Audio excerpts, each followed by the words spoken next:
Recording. I hit. Oh. It's voice activated. Yes, it's voice activated. Anyways, I'm leaving this down for a moment. But all right, so welcome to Greenlight. I'm going to get myself in the camera here. Sorry. Welcome to Greenlight. This is, of course, everybody knows now. Most of you guys are here to pitch. There are some extra people. But we know how Greenlight works. It is a process in which you pitch your idea. And then if we, the faculty, like your idea, we put you into production studios where you get a whole team, right? Artists, designers, and programmers all in one to work on your game ideas, your tools, and other things. This is kind of the bread and butter of UAT, to be honest with you. And the Greenlight itself, a lot of work has been put in by the game faculty to make it where it is. Nobody more than Lynn Understiller. Let's give Lynn Understiller a hand for all the work that she does. So, as I said before, she does the most work, but you guys are the ones that make it in the end work. Without you guys, without these games, without these awesome ideas, the passion and so on, we would not have this. And nothing shows how passionate you guys are than today, because we have 17 pitches. If you guys haven't seen that itinerary yet, 17 pitches, which is the most we've had in 4 years, ever since this even started, before we even had standards set for what it is. You guys are coming in with a lot of great ideas. We're going to see a lot of diversity of projects. So good luck to everybody. Anyways, so just moving on quickly, because we want to kind of move into it since we have so many pitches. Let's start with announcements with Derek Clark. So I'm going to try to keep this short. I'll do my standard plugs. I don't stand in front of the camera. Make sure you're joining all of our social media and hub-based pages. If you're not following me on Facebook, Twitter, YouTube, things like that, you're a horrible failure as a human being. So please do that. Matt mentioned, this is our Greenlight pitch. This is definitely a lot of pitches. Obviously, we're not going to greenlight 18, 17 projects, so I apologize in advance for breaking your hearts. But if you do not get selected, we still want to support you. So if you're working, on the side, we'll still try to get as many resources towards you as we can. Also, if you pitch and don't make it, we encourage you to come and talk to us, and we will sit down and tell you why. It's not because we don't like you. Maybe it is. Matt might not like you. But it usually is because either you didn't quite match up to another project, or sometimes it just comes down to slots, right? Like there's only so many slots, I only have so many developers, and also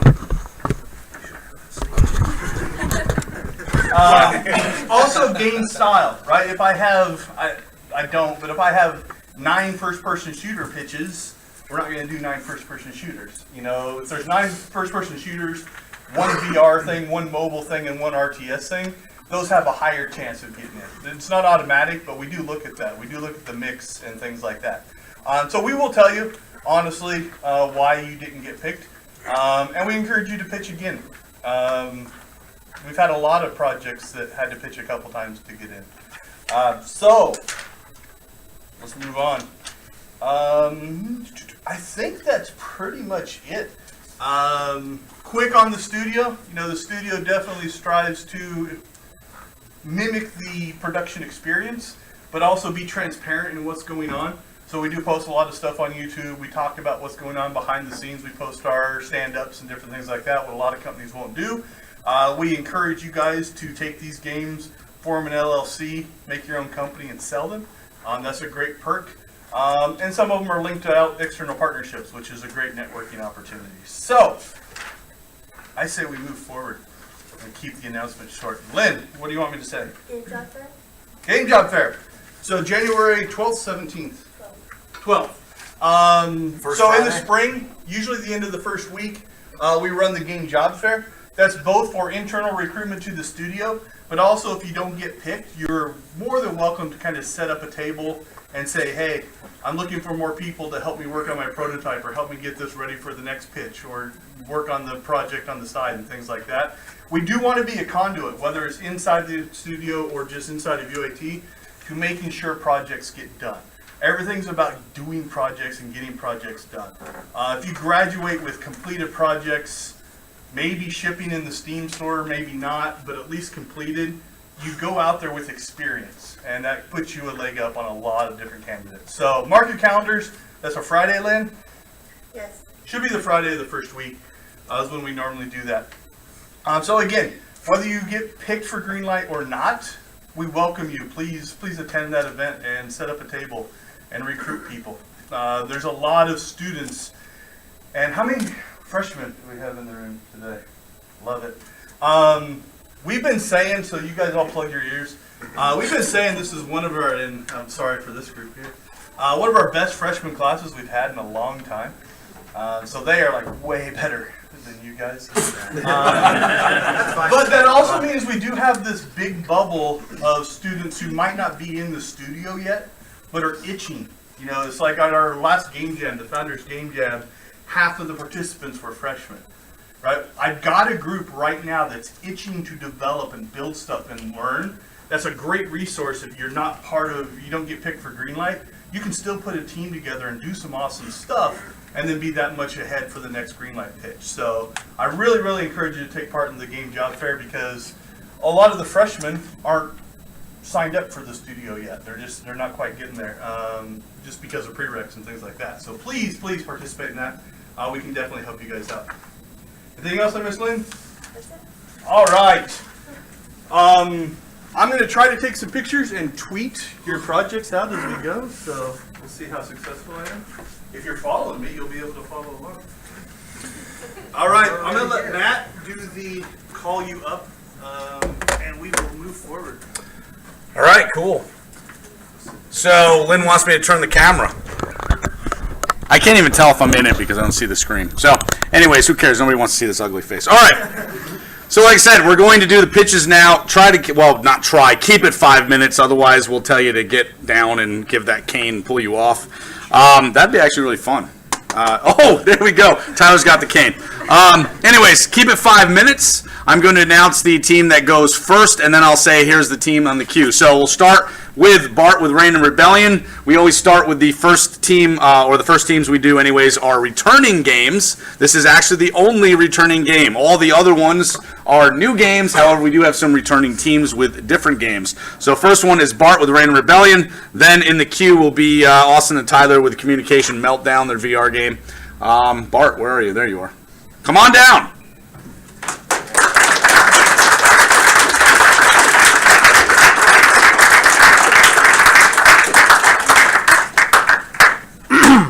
Good morning, everyone. My name is Bart Driscoll, and as you might have heard, I am the project lead for the game Reign and Rebellion. What is this? Oh, come on. You need permission to use your stuff. Well, that's a shame. Yes, I did. There you are. Yeah, this might be a problem for some of you guys, too. We should have just downloaded it to the desktop. It's gonna ask me this. It's a good thing I'm going first.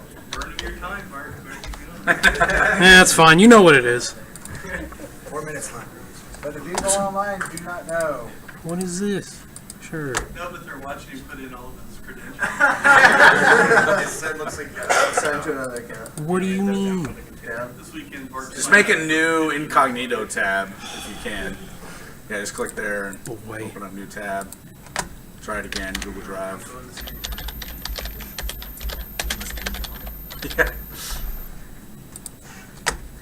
You'd have no idea this is a returning team. Well, How many times have you done this, Bert? It's the first time I've seen them. Now you are down to 4 minutes. yeah. Like I said, it's good I'm going first. And we're here. Good.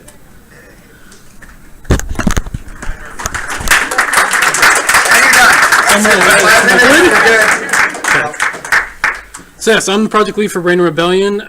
This is technically not my project. This is a project from two industry veterans that worked for over a decade at EA, Doug Doyne and Daryl Warford. They came to the school a year ago with an idea and just a simple GDD, and they wanted not only our input on the game, but also to see what we could do with their idea. The game itself is 100% student-made. Most of the features and foundation is in the game right now, and The only thing we need going forward is to really polish up what we have in there to make it perfect, to make gameplay fun. Oh. Yeah.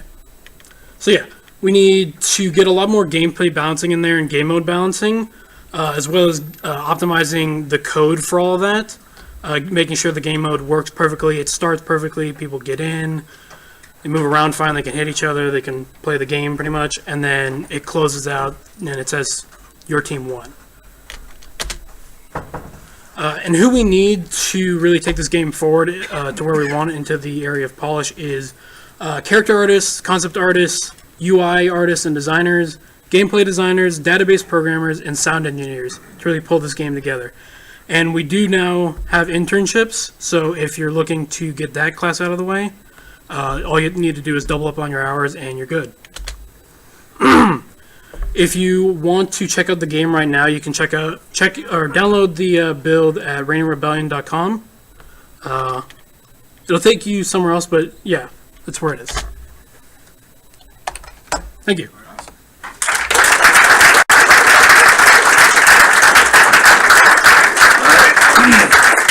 As I mentioned, communication meltdown next.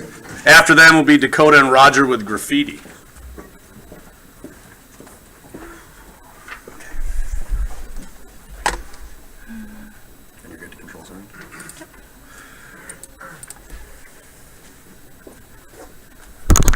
Good morning, my name is Austin Harrington. I'm the lead designer for Monster Vault Entertainment. Over the last 2 semesters, I have greenlit a game called Call Center Simulator. We were really successful with it, and so we have another VR game we want to pitch today that we feel really excited about. I'm going to start by showing you a short trailer, showing off some of our art, and I'm going to talk about what the game is and what we're looking to do with it.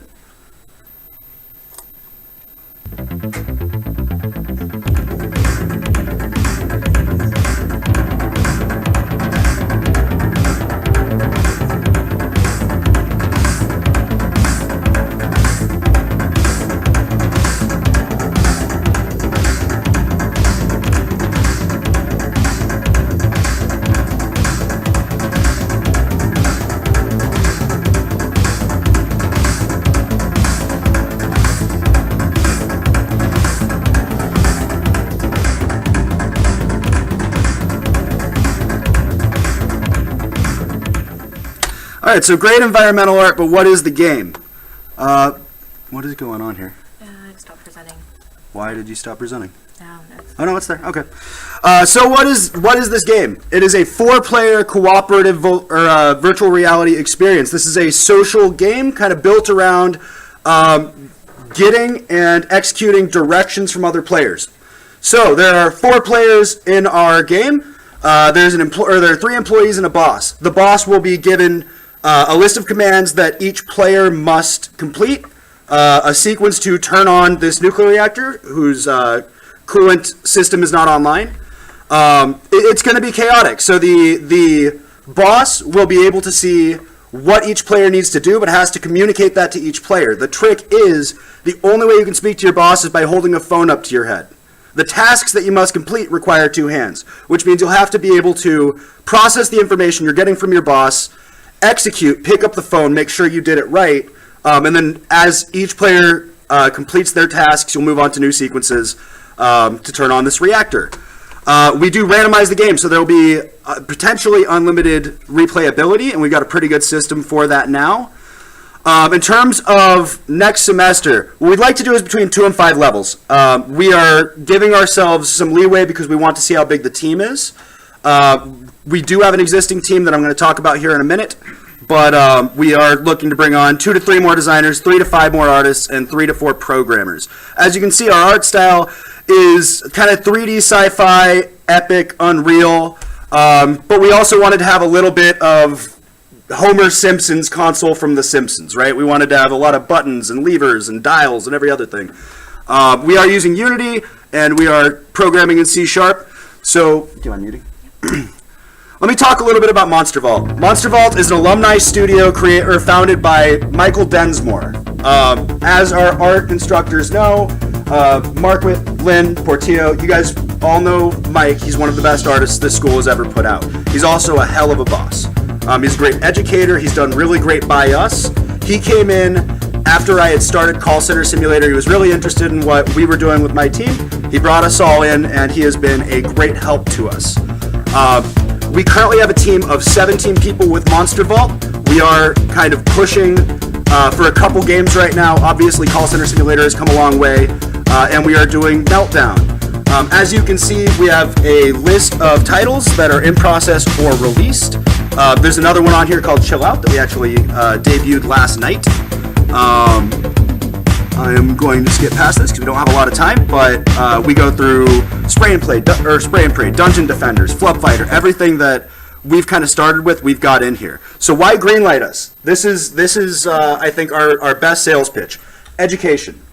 Lynn, Marquit, Portillo, you've seen our artists, right? You've seen Nick Tweed, you've seen Mac, you've seen Spencer. The quality of their art over the last 2 semesters has radically improved. The reason for that is every weekend Mike Demo is in here for hours teaching them the tools and his workflow. If you look at Nick Tweed specifically, who's the only one that's been with us for 2 semesters, Nick's workflow, the quality of his art, and the speed at which he completes it has radically improved in a short amount of time. Mike wants to continue to work with our artists. Education has been so great for us. We want to continue to give back to the UAT community. We are an alumni studio. We have an insane leadership team right now. We do have Mike Demo, who's been on so many projects at this school that it's insane. Dungeon Defenders, Flub Fighter. What else do we got? Booty Bandits. Booty Bandits, yeah. So he's been all over, along with a bunch of Monster Vault titles. We have Tyler Cook, who ran TD Dub. 5 minutes. Okay. Last pitch. Teachers, no spatial OS.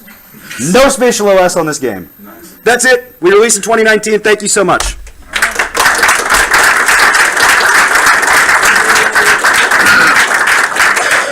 All right, like I said, Dakota and Roger are next with graffiti. After them will be Bryce with empathic symmetry.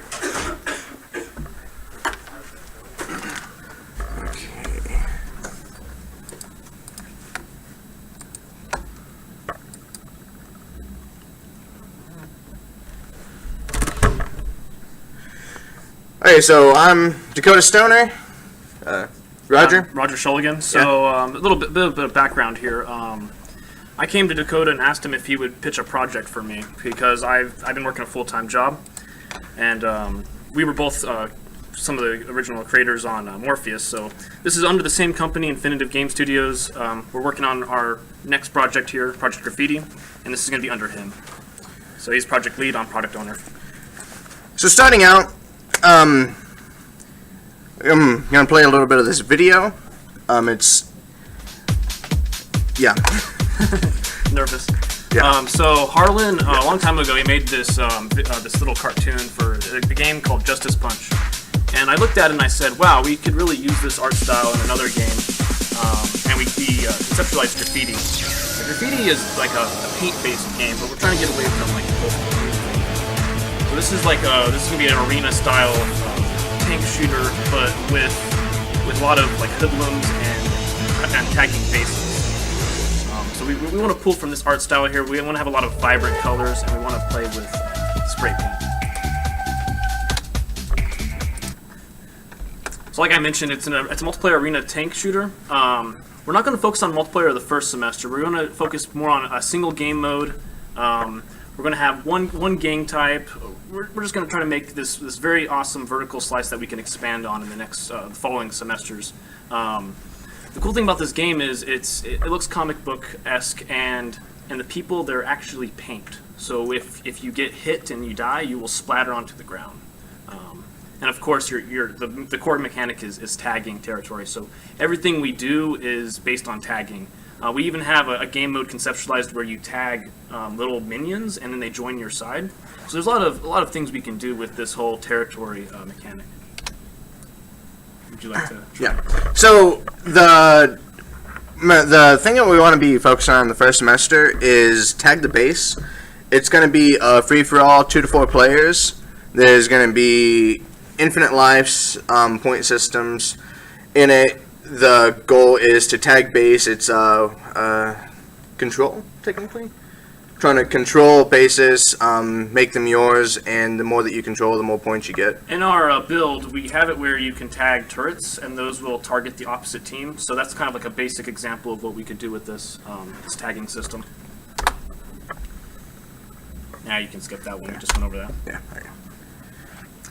So we want to go, like I mentioned it in that first slide, but we're going for that very vibrant color theme, and we want some of the textures to be gritty. So we want it to look like you're in like a beat down city.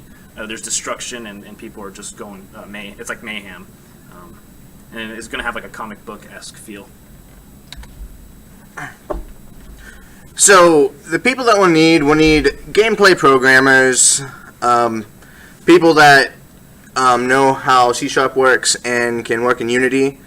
Possibly multiplayer programmers might push back on that. So with that multiplayer programmer, I'm looking for someone who can do a lot of HTTP stuff. So I'm going to sit down and teach them. I'm actually considering buying a server for this, a very small one, where we can upload like leaderboard stats and all that. And I can educate those. I know how to do that stuff. So you'll get that if you were to work on this project. We'll also need 3D character artists, stylized and animated, and level designers, people who can help build the levels and figure out the flow. Tie them into the game mode. Yeah. Okay, so I'm gonna grab the controls of that bag. Where's it at? It's the brown bag. We don't have a whole lot of time, do we? 49 seconds. Okay, we got time. Yeah, we can do this. This was made back in like, what was it, like February? So this is like old, but we do have, you can play co-op, so we're gonna do that. And we made this in like, probably like 48 hours. This is part of the game jam back in, I don't remember the month, but it was early this year.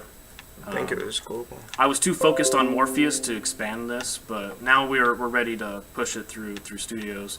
So you can see these tanks, they're powered by like paint. That's our little particle system there. So we need artists to really bring out that style. But there is an opposite base here that we can go to and tag, and we can also kill each other and pop out of the tanks. But yeah, that's our build. So we have all that stuff set up. Yeah, that is Project Graffiti. I'm Roger Shulligan, and this is Dakota Stoner. He's going to be the lead on the project.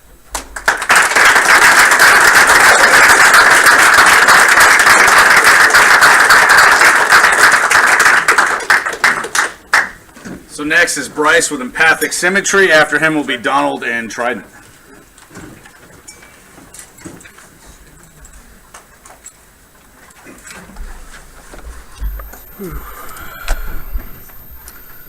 Where are you?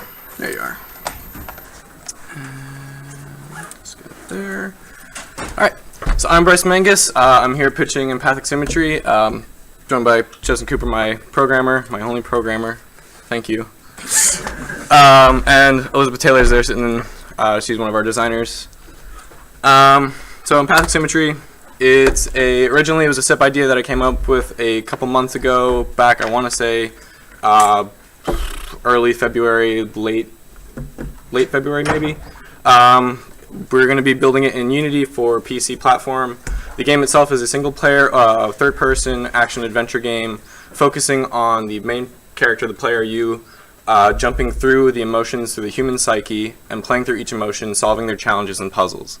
What's special about it is that it is a S.I.P project where we are using the current team here, myself, artist Darby Turner, she's been doing a lot of the concept art for us, programmer, and our designers Elizabeth and Jeremy, who have been working on the first couple levels for us. Back to the S.I.P, we're using the E.E.G headset that we have here in the tech lab to make a system where it reads the player's performance metrics and takes their stress levels, their interest levels, and incorporate them into the gameplay as the player is playing through. With this, we tend to kind of tie it together so that way as the player is playing through the emotions, if they're getting more stressed, it makes the gameplay harder. The intent for this is to teach the player to calm down, look at the situation, and break it down and make it easier for them. As their stress levels reduce, the game gets easier. The art style we're looking for is a 3D surreal kind of art style, lots of colors. Each level representing a different emotion are each going to have different color sets, all to represent specifically the emotion that you're running through. We have a bit of the concept art that Darby has been working for us for the main characters. What we have so far, the project itself is still just a babby. We have the GDD set up, the art style guide set up, and we have, like I said, some concept art that Darby's been working on us. But we do still need to put together builds and everything like that. We're starting to work on as far as building levels, but we do need a lot. What we plan to do for the first semester is, this is more of an order of importance. We absolutely need the integration of the E.E.G headset in for the gameplay to even function. But we're planning on going with that, getting a proof of concept of the whole headset working in-game, working towards a playable prototype of showing off different mechanics that work with the headset, ultimately finishing about 2 to 3 of the completed levels, and by the end of the semester, hopefully having a playable demo.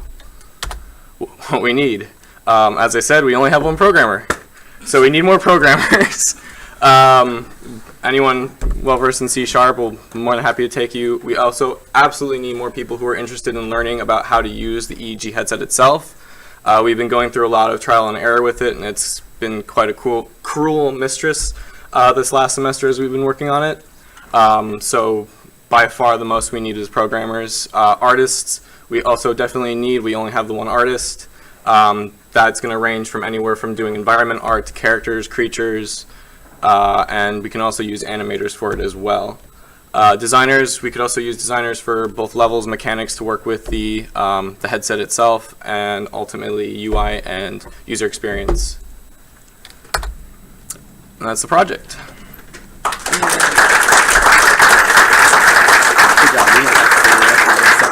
I wasn't going to try to. What's the name of your project again? All right, so Donald will try is next, and then Lindsay and Caitlin with Buzzkill will be after them.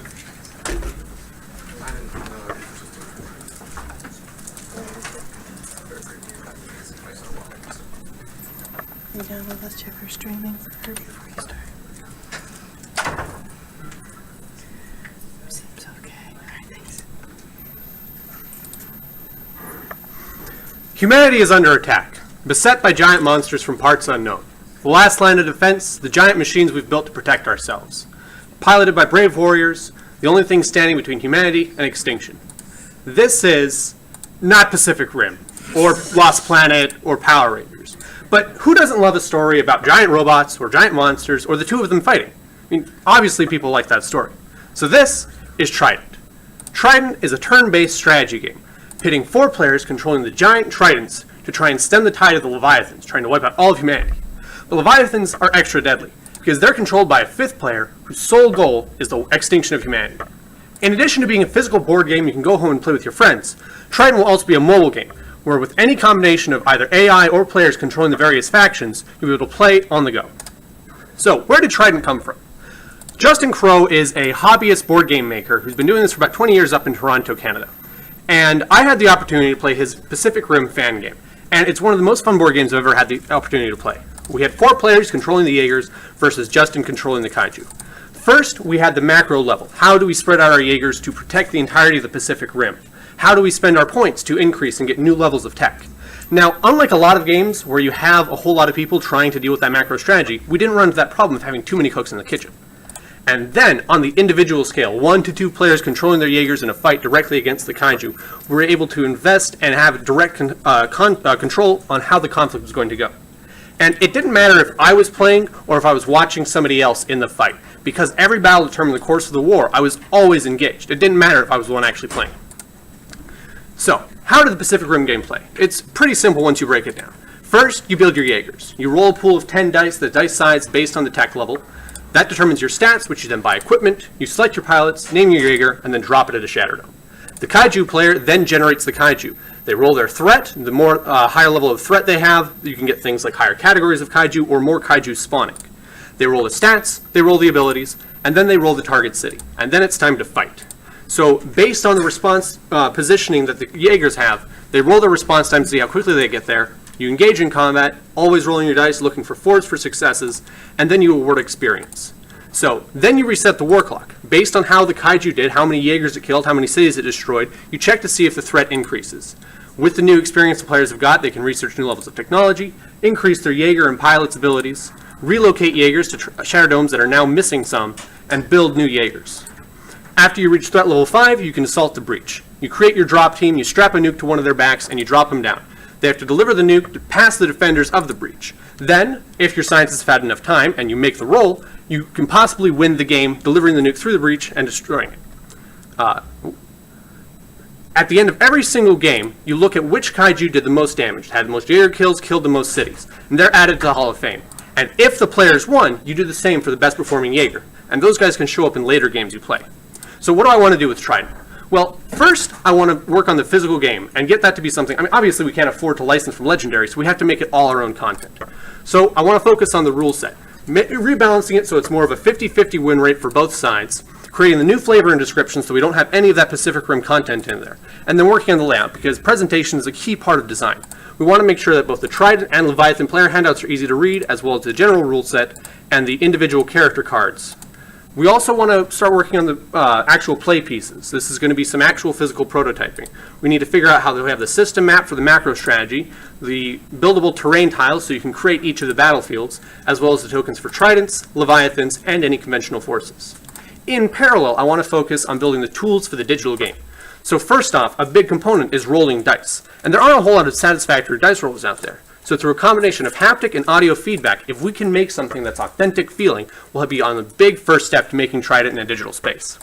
I also want to look at the customization for the Tridents and Leviathans, because that's something we can do in the digital space. I want a base model that's both rigged and textured for both sides, as well as 2 arm, leg, torso, and head sets. So that way we get a nice spread of what we could be doing. And those are the major goals for Trident. We want that playable physical prototype by the end of the semester. We want to have our initial digital tools, and we want to start building an audience, going to game shops, conventions, and whatnot, and showing off the game. Because the problem we always have is, you made the game, you released it, but who's going to play it? And so from day one, I want to start building that audience. So I'm Donald Shepis, and I hope we all get to work together on Trident. Thank you. 10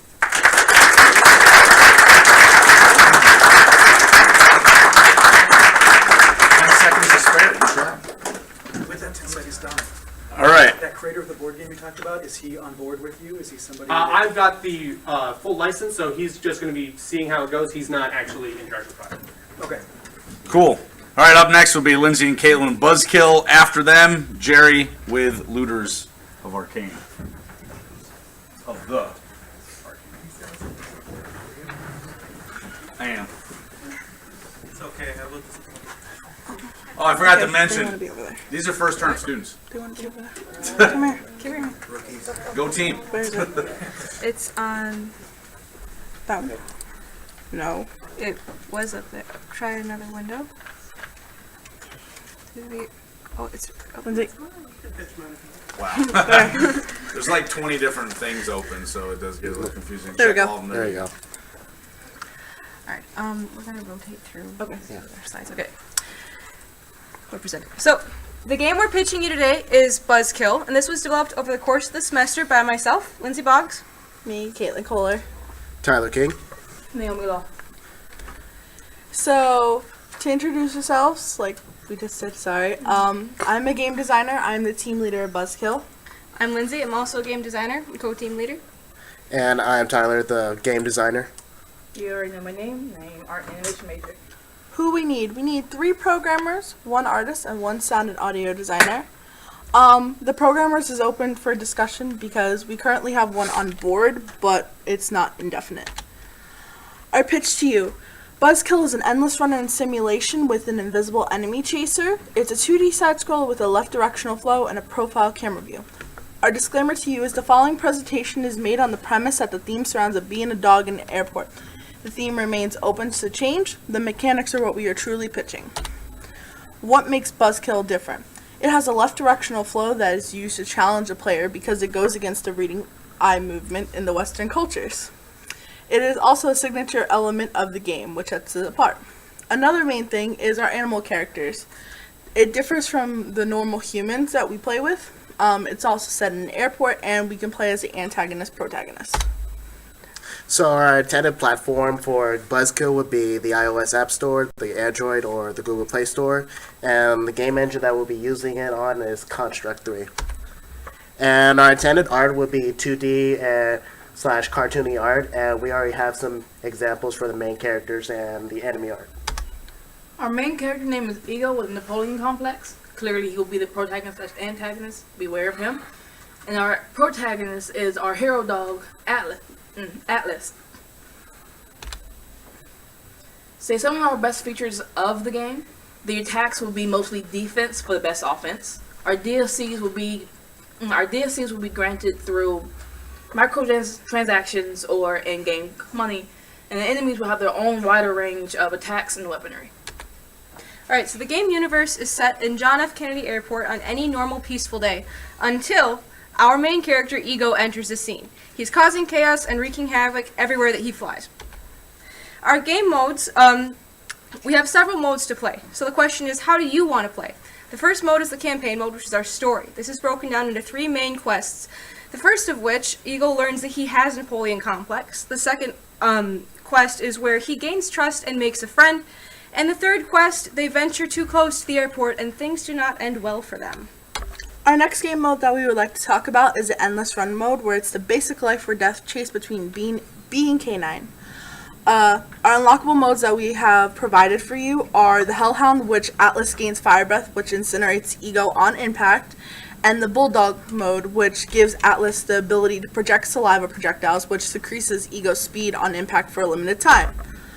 Our user interface. On the left-hand side, we have the start that include our 3 game mode runs, with our shop that includes our pocket change in USD, our power-ups, soundtracks, and aesthetics, and on our right side, we have the options that controls the audio, soundtracks, and aesthetics. And we also show our leaderboards that have highest score, and best time.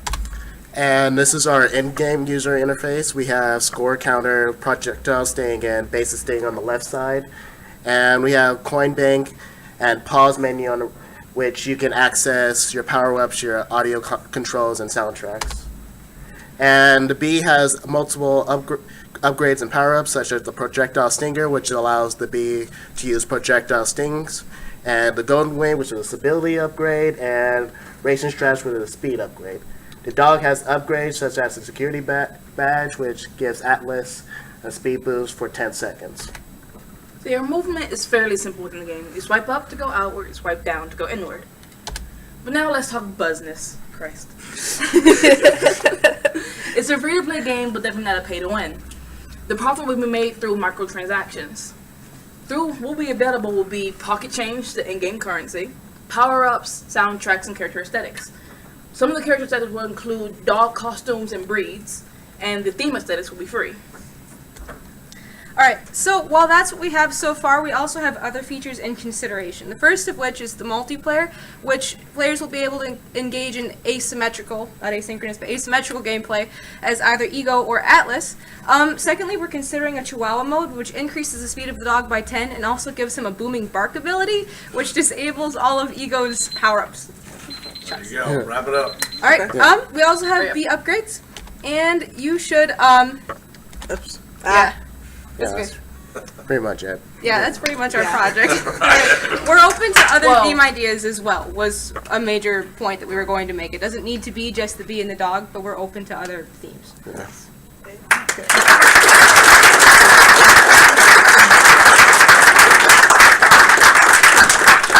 All right, next team, Jared Looters of the Arcane. After him, Marcos with Rift Wars.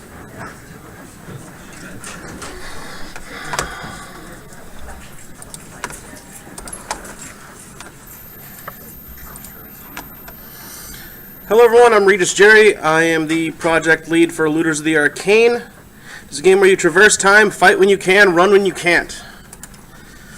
Currently we have a GDD for the prototype that we ended up making and a full GDD, which I'll show at the end.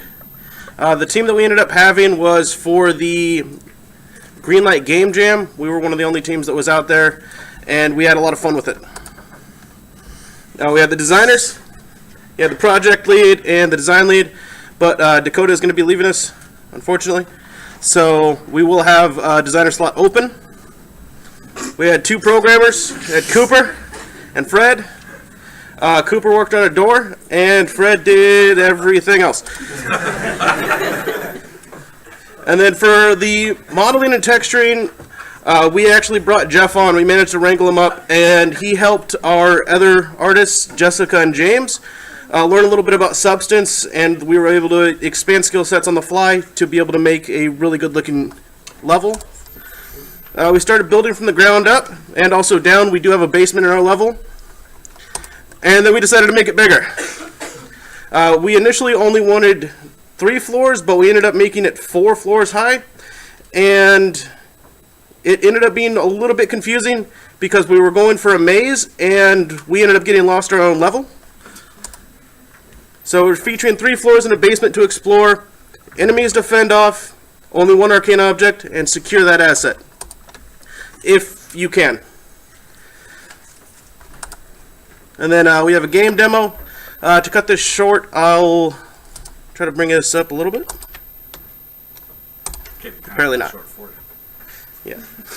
Going forward, what we're going to need is artists. That's the main thing that we're going to be looking for, because the main issue that we ended up having was the scene didn't really feel that it had enough substance. So we'll need artists to help us out with the set design. And then I want to bring on at least 1 other designer so that we can try to make 2 new levels. And then our programmers, we need somebody that knows C# pretty well. And I'm hoping that we can end up getting somebody for multiplayer, because that is one of the major features, because it is a survival horror game. And we are hoping that we can have 4-player co-op up and running at the end of the first semester. And then we do need sound, because what game is good without sound? So for semester 1, we want to rebuild the asylum bigger and better. We want to build 1 new level to go along with it, and then we want to set up the multiplayer. For the second semester, we want to create new and interesting content. We want to expand with 2 new levels from there, and then improve the multiplayer if it is functioning. And then with the final semester, it would be polishing, expanding with 1 final level, and then including anything that is not yet implemented. And I do plan to hopefully release this game to the public. If not for free, just on Backwards website, then it would be nice to have it on Steam, if at all possible. But most of all, we want to have fun, and I'd like to thank you for your consideration. And then here, really quickly, I will show you, potentially, it's one of these. Every other game. Yep. Yeah, so this was for the prototype. It was just a few pages long, so that we could end up trying to get these items done. The programmers were able to easily come in and then find items that they wanted to work on. Cooper had the unfortunate choice to pick the door first, and then Fred was able to come through and then continue working on the other stuff. Like, we can pick up and move items, and we can also grab the object and then escape in the time limit. The enemies do scare us, which I thought was kind of interesting, because I didn't think it was scary at first until I caught myself screaming. Mostly because he did come through a wall at me. Because we are looking to make it stylized. So for the main one, let's go over to art. We wanted to have, going back in time. So we could have a Greek level where it would actually be Greek in the time period that the Greeks were actually, up and running. Egyptian, because if you're going to be going back in time, you want to go back to Egypt. The Roman era, I know that it kind of matches along with the Greek era. However, the Romans had a little bit different style, so I thought that would be interesting. And then the early 1900s was the level that we chose for our prototype. So it's a little bit dark, and what we wanted is that when you're entering the level, it would look nice, bright, vibrant, happy, because that's how it looks in present day. And then the second that you pass through the time rift, it actually ends up turning into the dark atmosphere. Thank you for your time.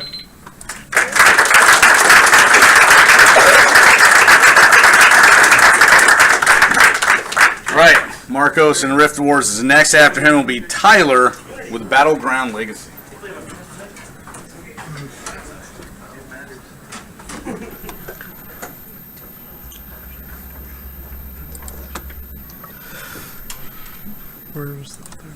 Hello, my name is Marcos Escobar, and today I'm presenting Rift Wars for the Greenlight. Green Wars, Rift Wars. I'm sorry, I'm running on 4 hours of sleep. Rift Wars is a digital card game which will be on PC and will hopefully run on the Unity engine. I think the thing double clicked. So the idea behind Rift Wars is that it's a 3-deck system card game where players are given the objective of killing their opponent's general, which acts as their representative within the game. You'll be doing this by utilizing 3 different card types, which are your soldiers, your territories, and your equipment. For the game's art style, I wanted to go with a simple 2D art style because it is a card game, and it works better like that. I wanted to go with different types of art styles revolving around a very core idea, but having the artists have a little bit of fun of what they can do with the different art. The game's features are the 3-deck system that I've mentioned, which takes the traditional single-deck system that most card games use, and takes away a little bit of the luck that most card games are played with. There's also a level of resource management with you having to defend certain resource objects on your side of the field. And this is also a S.I.P project for those who need to get in a S.I.P team for their graduation. So the card types are your general card, which acts as your representative, as I said before, the unit card, which is your soldier, the territory card, which is your resource bonuses, and the equipment, which are your upgrades and bonuses that you can add to your soldiers. Once you lose your general card, you lose the game. Territories can be attacked and destroyed, but they cannot fight back. And the same goes with unit cards, even though they can fight back. What is done, I have the starting deck of cards already finished. I have the rules done. I have the GDD finished. I also have some of the starting card art finished as well. I've also imported this into Tabletop Simulator, and I've tested some of the mechanics out in there. I've been working on this for 2 semesters already, so I've done a lot of work on it. I just need some people to come in and help me a little bit more on the project. Here's a picture of it in Tabletop Simulator, along with the board that I made. So what I want to get done, I want to get the first 2 factions finished by the end of the first semester. I want a functioning game engine, not necessarily have all the features in and ready to go, but at least something where we can just show off to people in like a video or something. Finish the first set of factions artwork, finalize the rules, make sure everything is ready to go, and we can just build up on top of that, and have a beta version of the game ready in Tabletop Simulator. For what I need are another designer to help me with the rules and some more of the GDD, 4 artists to help with the card art, and 2 programmers to start working on the engine because I know nothing about programming. And that's it. Thank you for your consideration.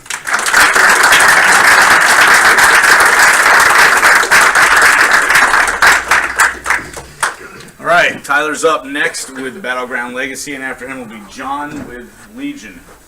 John, there you go. Hello everyone, my name is Tyler Osborne, but many of you may know me as Ozzy. Today I'm going to be talking to you about Battleground Legacy. And a quick show of hands, who plays a trading card game? Magic the Gathering, Pokemon, Yu-Gi-Oh! And then of those, how many of you have felt that you've gotten cheated because you didn't roll a dice? You didn't roll the dice, you lost at rock, paper, scissors, stuff like that. So, Battleground Legacy fixes that. It is a S.I.P project that is going through the S.I.P process and will be presented at the next S.I.P fair. So if you are on the team, you can actually claim this as a S.I.P. So, what Battleground Legacy does is it takes the first turn and allows both players to go at the same time, removing any chance, and allows for the introduction of skill and really taking it to the next level. Not only that, but we also remove the monsters out of the main deck, improving consistency, allowing for a more enjoyable game rather than having a hand where you have all monsters or no monsters. So what we already have done is we already created a list of over 150 unique cards, as well as culminating in over 10 different decks. We've created the rules list and done some play testing, both public and private. As well as we have come up with card templates, and everything is ready to go. What I need some artists, 2D concept artists who are willing to do armors, weapons, stuff like that. I'm also looking for 1 to 2 systems designers, so that way I can get this game for both a physical prototype as well as getting it into tabletop simulator. So with that, I need to do a lot more playtesting because so far I've only had about 4 or 5 decks of the 10 so far actually rigorously playtested, and systems designers can be really useful for that. For the art style, I'm looking for a more stylized art style, not so much exactly like how you would see on Magic the Gathering or Yu-Gi-Oh, but something more of a stylized piece. I'm looking for people who do landscapes or backgrounds, weapons, armors, creatures, stuff like that. And then for the goal for this semester is to have 1 completed deck with the art style, culminating in about 13 to 14 unique cards, and then trying to get that 1 deck into the tabletop engine, and then from there we can go on to making more decks. So far it's just myself. I did have other people who were on this for their S.I.P, but they graduated, and for a lead artist I'm just looking for someone who has lots of experience. Thank you for your time.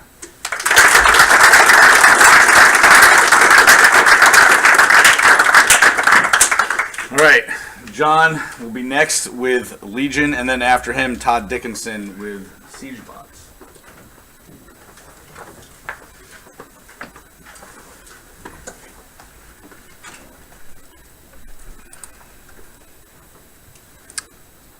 Where did it go?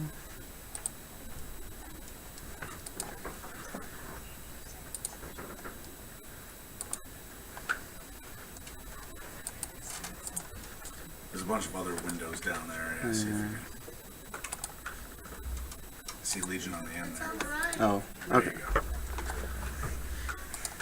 Alright, so I'm going to try to make this quick because I actually want to show the demo that we have. Anyway, this is Legion Sovereignty, your strategy, your war. What is Legion Sovereignty? Legion Sovereignty is a game that combines the conquest gameplay with in-depth strategy and moment-to-moment match gameplay. The overarching conquest map serves to put each battle into perspective in the sense that the player will know what they are fighting for. As you can see right here, down here is a screenshot of the current game and demo. And the rewards from each map are tangible things that the player can use in order to help them in the preceding battles. Key features, multi-tiered strategy. The game takes place on 3 different maps that all interconnect and affect each other. This means that the player will be thinking on, instead of thinking on like the one map, they have to think in tiers. Player-driven action. When it comes to attacking and conquering the planets, the player will have their own reasons to attack, whether it be purely strategic or the fact that that planet likes cookies and the player doesn't. Key features continued. Player choice. I already went over this, but the player has the power to dictate his own objectives and how his or her own objectives. Sorry about that. And and wage war their own way. AI. The AI, this is what I'm particularly proud of. It is held to the same constraints as the player, meaning that it will not randomly spawn 5 battle cruisers out of nowhere, because that is annoying. Taking a planet. It's a conquest game, so of course taking over planets is important. Basically, pretty simple. You take over the planet by getting the capital. Capital is yours. You get the planet. Now, another cool thing about this is that just because someone else owns the capital and owns the planet does not mean that you can not have a province. Style guide. It's in the Unreal Engine, and Unreal makes everything look pretty.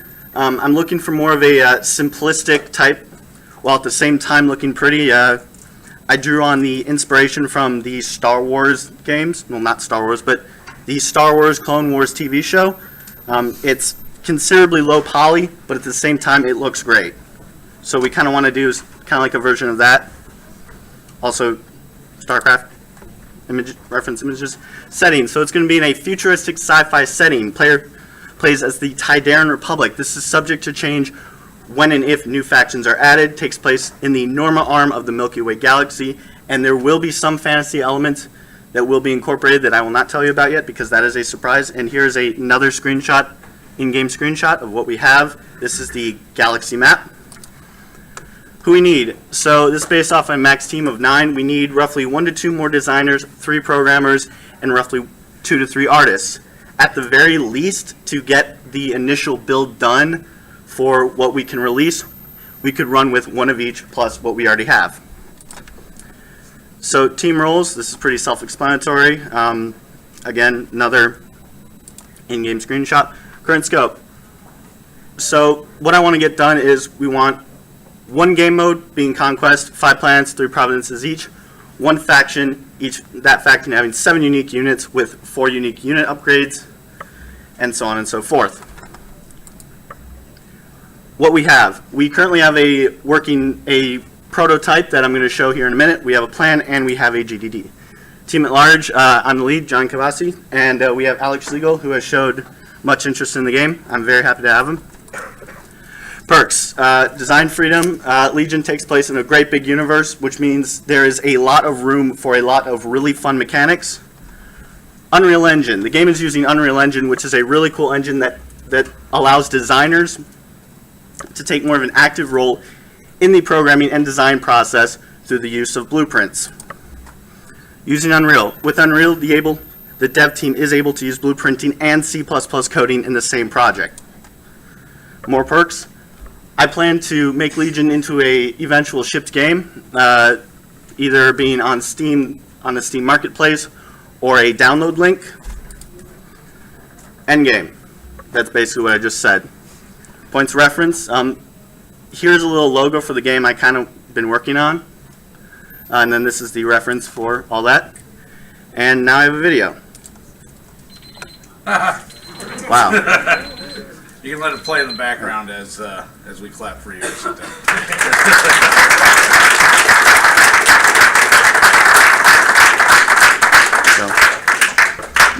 All right, so Todd with Siege Bots is next. After him will be Jason and Into the Fray.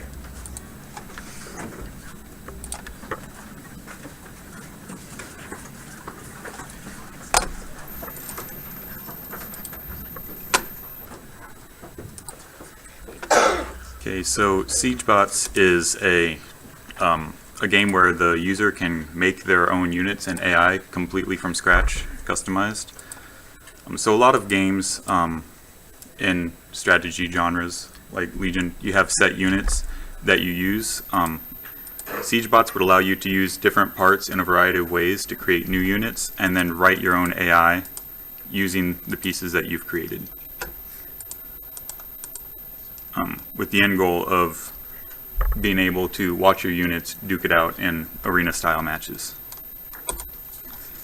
So the core mechanic is creating your own AI, and the 4 pillars of game design are overcoming challenges by assembling your bots. The bot and AI assembly should feel like a puzzle that when you solve it, you feel excited about the result. And the parts themselves work together to create interesting behavior. And each part is kind of unique in appearance and functionality from other parts to allow new behaviors to be created. So the art style I'm kind of going for is low poly with like realistic gritty textures, slightly futuristic, like those. As far as the milestones go, I wanted to have 15 additional bot pieces fully modeled, textured, and functional. 1 scenario or level for the players to test their units. More efficient saving and loading for the bots, because right now it's really inefficient. It's large files for saving and loading. And kind of a method to showcase the communication of the parts with each other, like having different parts associated with different other parts. So the current team is myself, Christopher Godina, he's a designer, and Rogers, our producer. So what I'm kind of looking for as far as a team is 3 to 4 artists who want to do low poly 3D art, texture art, and UI art. Designers, 2 to 3. Mostly systems design to set up the behind the scenes work, and 1 level designer to kind of create the playing field. And programmers, 1 to 3, experienced in C# to kind of work on all the systems and implement everything. The benefits of the project, it's SIP approved, so if you need a SIP, you can do that. You can work with alumni who've graduated from UAT, and it's a good portfolio piece. Thanks for listening.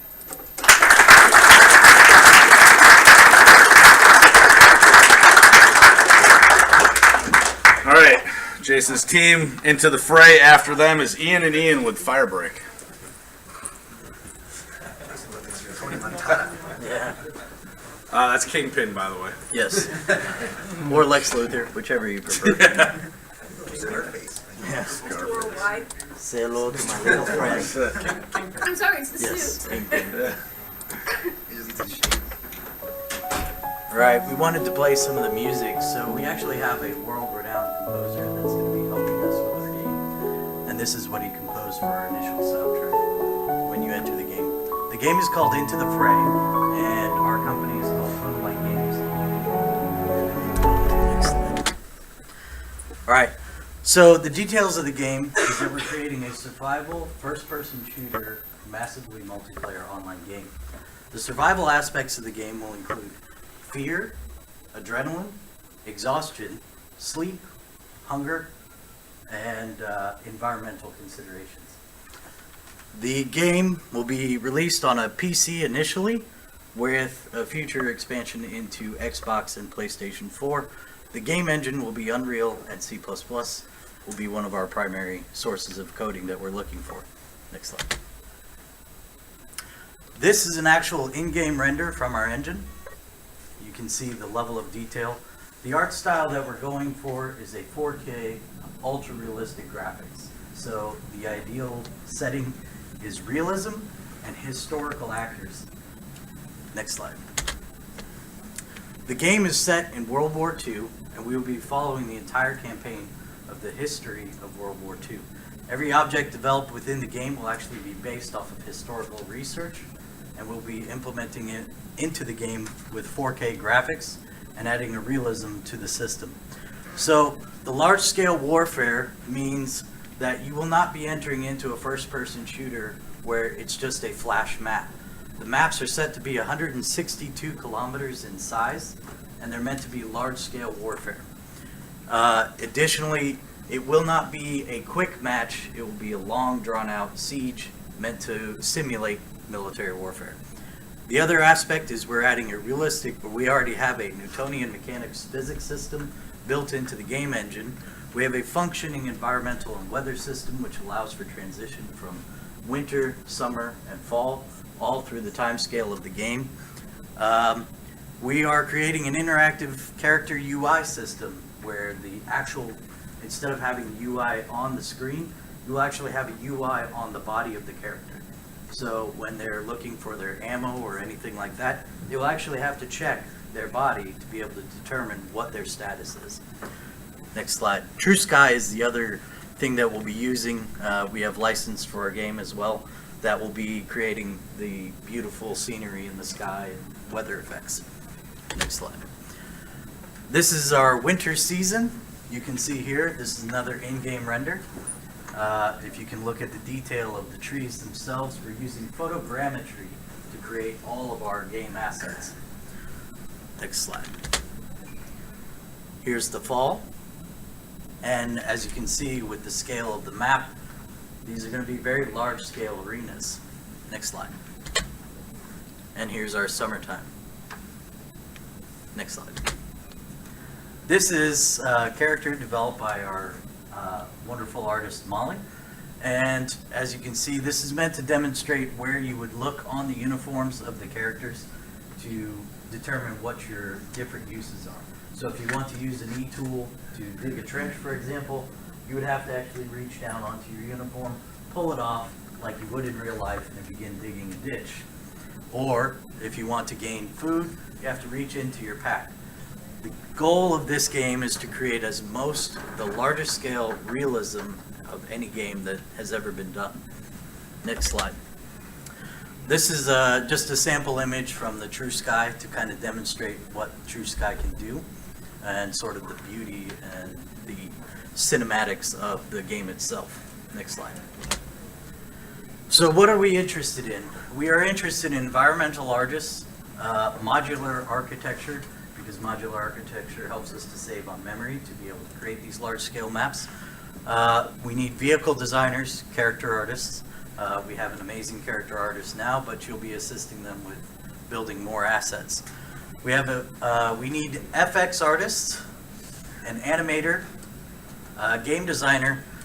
One of our biggest things is we need programmers, because we currently have one amazing programmer, but he could definitely use some help.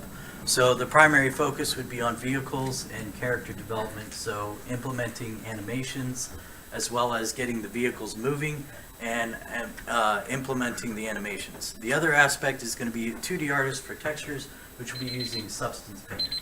Next slide. This is our current team, and this is who we are currently working with. So in total, we have a total of about 50 years of in-game experience from the industry. So. And if one final note I'd like to add real quick is just to really give a good scale of the size of the project, our current game design document is at 450 pages and unfinished still. Yeah. Wow. All right, let's give my hand.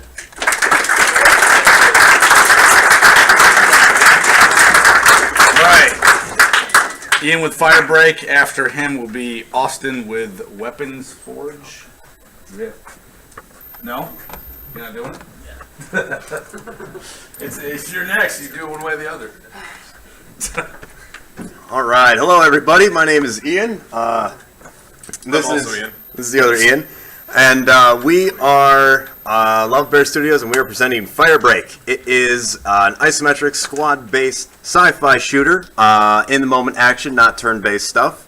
We're drawing inspiration for cooperative and squad-based mechanics similar to that of Dark Souls, including the PvP. The aesthetic, somewhat graphical, how best to describe it? The realism of real world without the high-fidelity graphics because it's isometric, similar to Shadowrun. The interactivity between your squads, your squad mates, and other NPCs on any kind of level through Mass Effect, and the gunplay and UI elements similar to that of XCOM without the turn-based qualities. So Team Lava Bear is currently 6 people, consisting majoritively of alumni, the only exception being Bryce here, who is an upperclassman, close to graduation. Our 2 programmers, the ones on the bottom right, and Bryce is our only artist, with Buffy being our lead designer and Parker being our assistant designer as well as community manager. So what we currently have, all sorts of documentation. We have pretty much all of our pre-production complete. We have an art style guide, game design document, tech design document, backlog of everything that we need, as well as proper recognition as a company, Lava Bear Studios. And our production pipeline works through Gitkraken for all of our pushes and pulls for versions.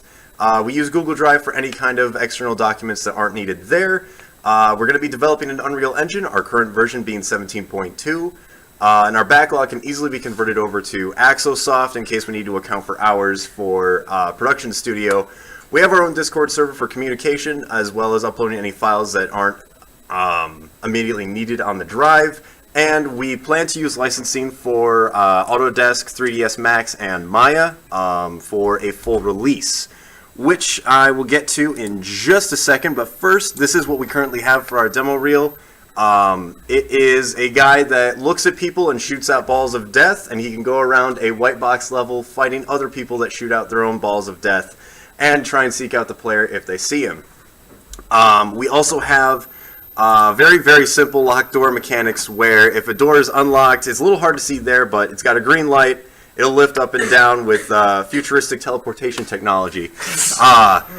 But if they move over to white box, for instance with this locked door, they won't be able to do anything, but, oh wow, they skipped it really quick there. But the little white box right here, upon being touched, that unlocks all of the red doors in the nearby area, so the player has to look around the environment or talk to certain people that might give them access to other areas of the level. From there, that's pretty much our short spiel, but what we plan to do is expand that into about 20 to 30 minute missions, expanding from a direct line, which would take you directly to a big finale boss, Or you could go to a few different interactions between some factions that are fighting their own wars right now that might have a positive or negative impact on the boss that you are currently trying to face. And with that, that would be the first semester. But for the completion of the game, we plan to go for a final release in January of 2019 with about 5 levels, with plans for downloadable content down the line on a PC release through the Steam market at about $15, $12. So what we currently need, the biggest one, is going to be artists. Since we only have 1 artist on the team right now, we need everything from concept art to completely implemented and rigged models. Next would be programmers. We need people that are definitely proficient with C++ or Blueprint, but it's a learning process, and we're welcome to help you out as needed. From there, we're going to need designers for a lot of the story elements, and big ones are white boxing, level design, and balance. From there, we could also use some sound designers, and if there are any other roles that you feel are interesting or might be beneficial for the team, feel free to bring it up. We might be able to take you on. So for the closing notes, we plan to do a actual full release to not only buff out people's portfolios, but also make a little bit of money. So as a result, it won't necessarily be an innovation project in and of itself, but if you wish to bring forward an idea for your student innovation project, bring it up with us. Be reasonable, but we could probably bring it in. But since we are a full company with a proper game that we want to release in a professional environment, we want to do full internships going into spring semester. So with all that said, hope to see you next year, and thank you for listening.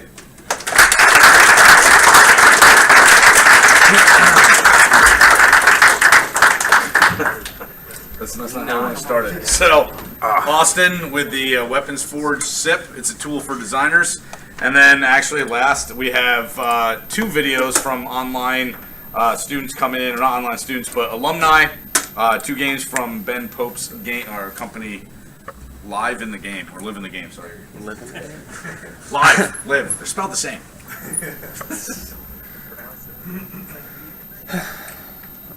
Okay, so what I'm pitching isn't actually a game. It'll be a tool for designers, as Margaret said. It's my SIP project, and I'm basically just going to explain to you what it is. The description, if you care to read, is it's going to be something for designers to quickly create new weapons. They can upload their own assets. It's going to come with a variety of assets pre-built in, hopefully, if I can get enough artists on the team. The weapons are going to be built modularly, so like the blade will be its own part, the handle, the hilt, everything will be its own part. I'm currently only focusing on melee weapons for the scope because I just have a semester to do it, hopefully. Yeah. So current members, it's just me. That's me. The people I need is 2 to 3 programmers, a designer, some 3D artists, and then maybe a marketer because I would like to put this on the asset store for purchase or download. Benefits, it can be used for a SIP project. You can potentially make money off of it, and I often bring food, so if you're hungry, you're basically guaranteed to get fed. The current scope is I'm only trying to focus on melee for right now, but if I can get that done through most of the semester, I would like to move on to like future, more shooty weapons, so like you can be used for like handguns or first-person shooters, stuff like that, to allow designers to quickly build their weapons. Milestone 1 is just creating the basic infrastructure, getting some of the art assets done, having the designers help me build a UI system that is easy for them to use, stuff like that. Milestone 2 is adding on infrastructure, working on how the weapons change, the kind of things you can upload and change into so they fit the asset, so you could like have a pre-built model and then you can upload it and it'll break it into the parts it needs to be, so you can switch out pieces and parts. Testing to make sure everything works, because that's a pretty important thing if it's going to be done this semester. Finishing everything, and then the UI is easily usable for the designers. I wanted a variety of weapon assets, so it wouldn't just be like one art style, stuff like that. It'd be like a realistic, a cartoony, a comic book, an anime, low poly, high poly, stuff like that, so that multiple game companies that were interested in this could buy it and use it for their projects. But yeah, that's about it.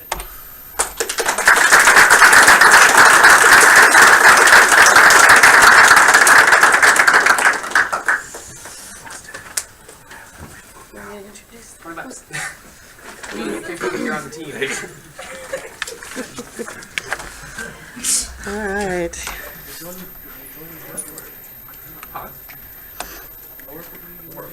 Yeah, I'm already doing that with God. You guys know anything about me? Who knows Ben Pope? Still a few of you, yes. So he's got a long history with the UAT Game Studios. And he is currently based in Colorado. But today he's joining us. Just going to pop right in there. Via the YouTube channel. He has 2 games to pitch to you today. Hello, everyone. Whoop. This Audio. is Benjamin There you Pope, go. CEO of Live the Game LLC. Right?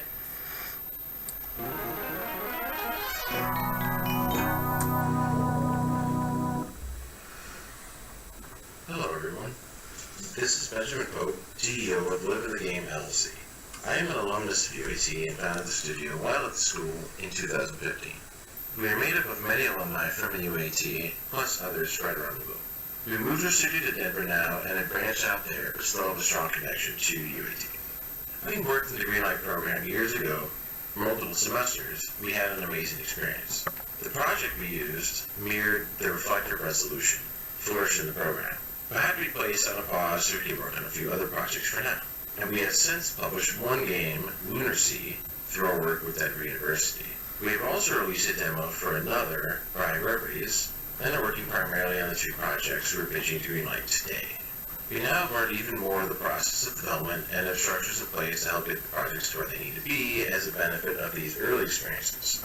I'm now going to hand off the presentations to the directors of operations for each project, and would like to say how excited we are to be continuing our work with UAT and the students in the pitching today once again. Greetings everyone, my name is Alex Thompson and I am the Director of Operations for Rye Reveries. It's a point-and-click adventure game series that will feature famous figures throughout history placed in stories that combine real works in a dreamlike scenario. First venture will be showcasing Edgar Allan Poe. The pillars of our game design which will guide you are dark humor, choice, and authenticity. The main focus of the game will be retelling, reimagining, or adapting Poe's short stories and poems, giving the player first-hand experiences of each, and these will all take place within the dreamscape of Poe's mind. The art style was developed by Casey Harris, who took heavy inspiration from the indie game Don't Starve, though Rye has a sketchier and inkier look to it. I have only been a part of the team since early this year, and as I understand, Rye's concept comes from a UAT Trinity Game Jam game originally. When I initially joined the project, the first thing that I did was examine its existing documents and assets. I found a lack of direction in past work and discovered a direction by adjusting the original model of having each story being self-contained to one where they are all connected in a single overarching narrative. Following our pillars, the game was overhauled in many capacities thanks to some strong new additions to the project, and as a result, the game is on a much healthier course. With strong, reliable people, but alas, we are still so few. However, none of us are able to devote as many hours as we'd like, and we seek the help of you all to accelerate, diversify, and enhance the quality of the game. Primarily what we are looking for are writers, designers, animators, and artists. As a writer, you will be focused on writing the dialogue and supplemental events within the overall narrative. This will involve synthesizing your own humor and insight into existing characters and ones that you create to fulfill narrative purposes. As a designer, your primary work will be creating and polishing puzzles, both with inventory objects and isolated screen puzzles. If you have a ton of crazy ideas and love puzzles, then I encourage you to share your talent to create a whole new age of enjoyment or frustration for players. As an animator, you'll be working with a 2D rigging or bone system, such as Sprite 2D, the Duic After Effects extension, or Spine, which I have used for the animations thus far. While many indie games need only a handful of animations, Point and Click provide an additional challenge in their numerous custom situations that will provide a great deal of practice with all kinds of actions. Lastly, we are still seeking artists, specifically to help illustrate scenes for isolated puzzles, inventory and on-screen items, or possibly additional effects to be overlaid on scenes. What's most important to us is that you're able to match the art style of the game. Working on any game can be very time-consuming and stressful, but Live in the Game provides a lenient approach to schedules, which I am very grateful for. You'll be given work on a weekly basis, but it should not impede with your own studies and passion projects. As the director for Rye Reveries, I wish for everyone on the team to succeed, but also to keep a healthy life balance, which is something all too often ignored by us game devs. I have estimated that the game will take about 2 years to complete. No, 2 years. Who has time for that, right? The main proponent of this estimate is that I am the sole designer, writer, animator, and project lead currently. If we can get all the right people we need, the game would likely be done just in time for Halloween next year. I won't abandon you on your tasks, but I also won't dictate what you do. All that I ask is for you to follow the pillars of dark humor, choice, and authenticity.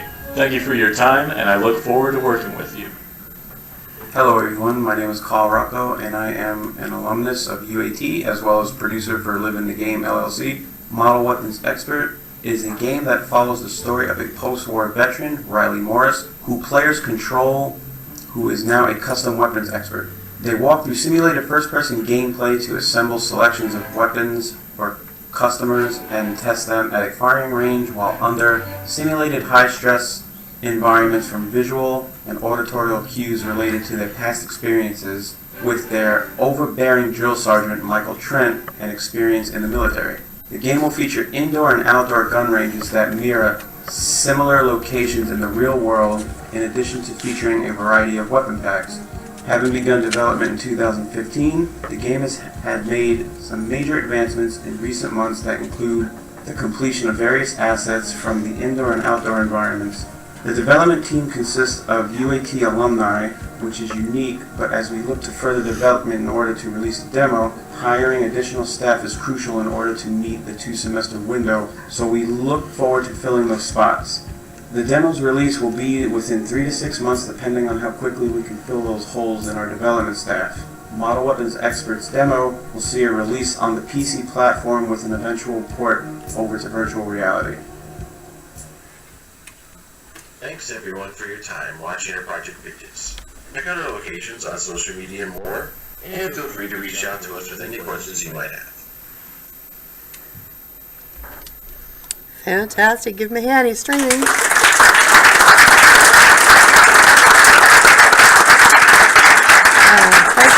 Ken Pope has an excellent reputation with the UAT Game Studios. He's put out a number of projects in the past. You can do almost anything with it. Shut that off. You know, you should take this Nobody online wants to see this guy. There you go. Yeah. Yes, All learn right. Python. Udemy. Okay. All right, before we go forward, just give yourselves a round of applause. It's an amazing group of projects to choose from. All right, so we had 16 games pitched, and we still have time till it's noon. Wow, that's crazy. So we just like boom, boom, boom, got it done. I can tell you right now, as one of the people who has to do the judging, holy effing crap, this is going to be hard. Okay, so good job. I mean, that is really impressive. But what we're going to do now is we're going to take an hour break. We're going to meet back at 1. That means be here at freaking 1. Okay, but we're going to take an hour break. Us as game faculty will get together. We'll decide on which teams will be selected. When you guys come back, not only we're going to tell you that, you have to wait a little bit, but we're going to have the Greenlight celebration. We're going to have the teams. We're going to do team pictures. We're going to have awards given out, and so on. So that's what's going to go on. Derek can give any last information because he's standing up. It looks like he wants to say something. No, I covered most of it. I kind of agree. You know, some of you need to suck more. Make it easier for to cancel you out. Make it easy. It's nice when I can just cross 5 of them off the list to start, but yeah, this is going to be tough. So I'll reiterate what I said when we started. Don't take not getting greenlit as you did badly. Those were amazing. There's only so much capacity that we have. I would love to greenlight everything and have 500 people working in my studio, but that's just not reality. So I foresee some fights. We usually don't share those with you guys. But yeah, I think there's going to be some arguing in the room here in a minute. So great job. It was really, really good to see. The pitches were good. The demos were good. The presentations, just as an overall whole, were really, really well done. You guys communicated good information. And like I said, the decision might come down to not just a wow, these two were good, but this one is a certain style or a certain genre or a certain need or something like that. So very well done. See you guys all at 1. All right.